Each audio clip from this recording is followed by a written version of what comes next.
Ya, halo, balik lagi sama saya di Sampering Teknik ya, guys. Jadi kali ini kita akan apa namanya sharing-sharing nih tentang klasifikasi tanah berdasarkan USCS atau Unified Soil Classification System ya, yang sering kita gunakan di dunia-dunia proyek, khususnya di geoteknik. Oke, next saja langsung. Nah, mengapa kita perlu mempelajari klasifikasi tanah? Yang pastinya adalah bahwa di alam ini apa namanya material lempung dan pasir itu sifatnya tidak bisa apa ya kita perlu mengetahui untuk mengestimasi bagaimana karakter dari tanah yang kita hadapi gitu ya. Nah, cara mengestimasi itu kita perlu tahu dulu tanah tersebut mengikuti pola perilaku dari butir kasar atau pasir atau dia mengikuti butir halus ya atau lempung gitu ya. Nah, ini cara kita untuk mengetahui hal tersebut ya dengan menggunakan salah satunya mengklasifikasi dari jenis tanah yang kita hadapi berdasarkan USGS. Oke, next. Ya, ini contohnya ya dalam kita melakukan perencanaan uh, kapasitas daya dukung, fondasi dalam maupun fondasi dangkal gitu ya. Jadi kalau di fondasi dalam khususnya, kalau kita tahu karakter tanah yang kita hadapi itu tanah lempung misalkan, wah berarti memang bagus dalam menghadapi friksi ya.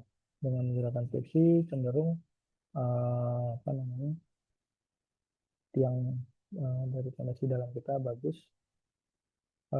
Kemudian jika yang kita hadapi adalah tanah pasir gitu ya, nah itu justru tahanan ujungnya yang lebih baik dibandingkan dengan tanah friksi, dibandingkan dengan tahanan friksi karena sebab di pasir itu tidak memiliki ya sedikit memiliki nilai kohesi lah. Oke, next. Sementara itu juga pada contoh salah satu bangunan geoteknik juga ya di bendungan gitu ya. Bendungan ini wajib kita mengetahui karakter dari tanah yang kita gunakan.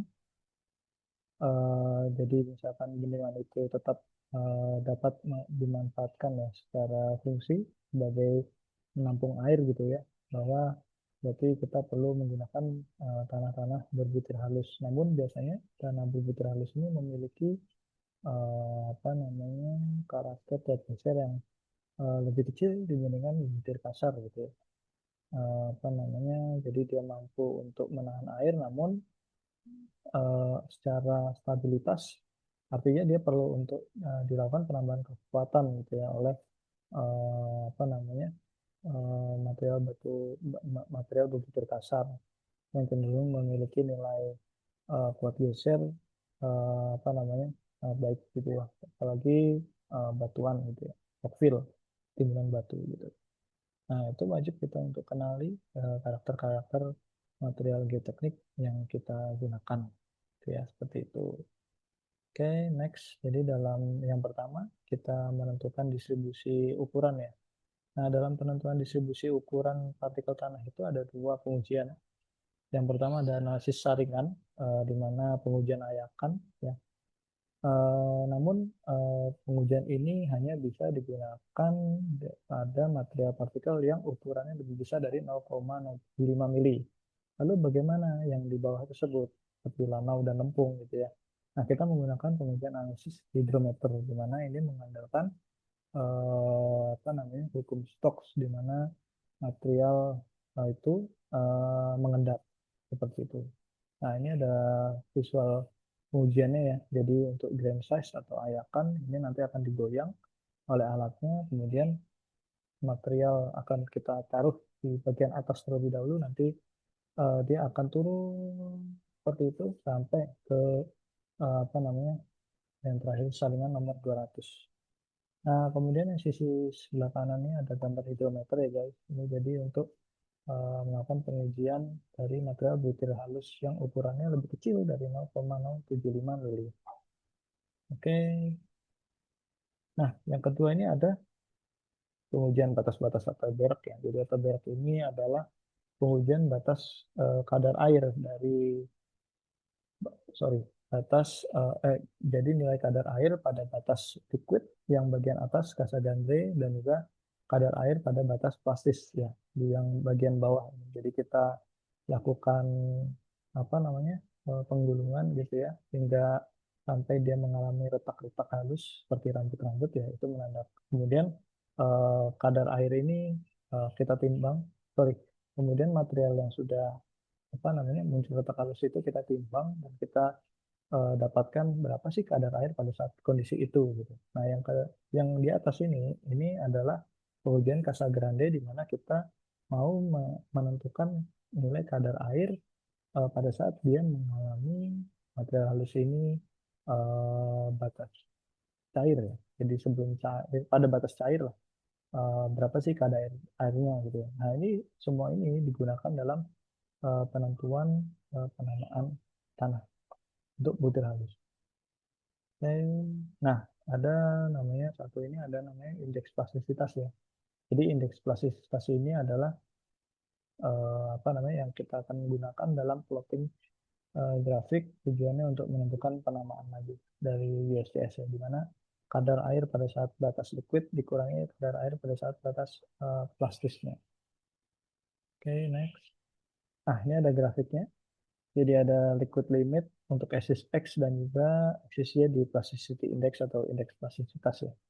Nah, jadi di sini ada material MH atau oh ya H dan L. H ini adalah high plasticity dan L-nya adalah low plastisitas. Jadi untuk material yang lebih besar 50% liquid limit itu dikategorikan di high plastisitas, tapi yang lebih kecil ini dikategorikan sebagai low plastisitas. Oke, okay, next. Oh iya, kemudian ada M. M ini adalah non dan terakhir adalah O. O ini adalah organik. Oke, okay, next.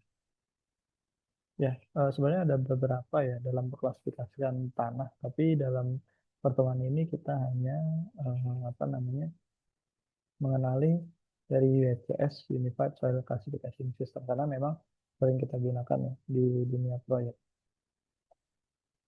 Next, oke. Nah, sebenarnya sejarahnya penentuan klasifikasi ini itu pertama kali oleh Casa Grande tahun 42 ya. Kemudian direvisi lagi diperbarui oleh USBR tahun 52. Jadi pada dasarnya intinya pada saat melakukan ayakan gitu ya, ketika kita menemukan ukuran nomor 200 atau yang paling kecil tadi ya di pada saat penelitian ayakan atau 0,075 mili itu lebih dari 50% yang lolos, maka itu sudah dipastikan dia material halus.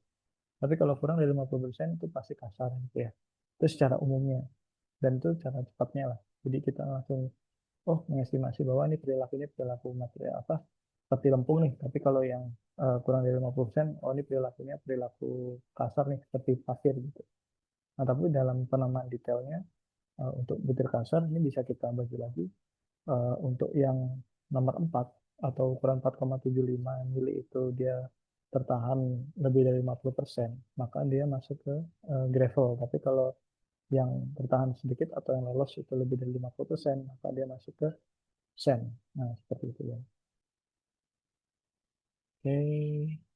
Nah, kemudian ini ada klasifikasi tanah berdasarkan tekstur di SCS. Nah, oke, yang pertama sebenarnya masih sama yang seperti sebelumnya ya. Jadi butir yang lolos saya ke nomor 200 ini lebih besar 50% atau lebih kecil. Kalau 50% yang lebih besar yang lolos, maka dia langsung masuk ke butir halus. Dan kemudian untuk mengecekkan detailnya, kita bisa melakukan pengecekan dari indeks plastisitas. Nah, kemudian apabila kurang dari 50% yang lolos, maka kita perlu cek fraksi kasar yang lolos saya nomor 4, apakah dia masuk ke gravel atau pasir gitu ya. Kalau dia lebih besar dari 50% nomor 4 maka dia masuk ke pasir. Kalau lebih kecil maka dia masuk ke gravel. Nah, kemudian kalau untuk di butir kasar itu kita mengenal ada koefisien keseragaman atau CU dan juga koefisien CC. Jadi tujuannya untuk menentukan apakah dia butirnya itu seragam atau tidak, well graded atau poorly graded gitu ya. Nah, kemudian eh, untuk namun untuk tanah butir kasar apabila memiliki 0 sampai 12% kalau saya kan nomor 200 maka penambahannya harus double. Jadi ada penambahan tambahan di belakangnya gitu. Oke, kemudian untuk butir halus ya kita mengecek di apa namanya di butir halus kita langsung ngecek di batas liquid limit dan PI-nya ya. Jadi kita langsung plotting di apa namanya di grafik dalam sebuah grafik. Oke, nah ini catatannya. Bila persentase butiran yang lolos AEK nomor 200 berada di antara 5 sampai 12%, maka dibutuhkan simbol ganda seperti gravel. Nah, ini GWGM, GWGC, GPGM.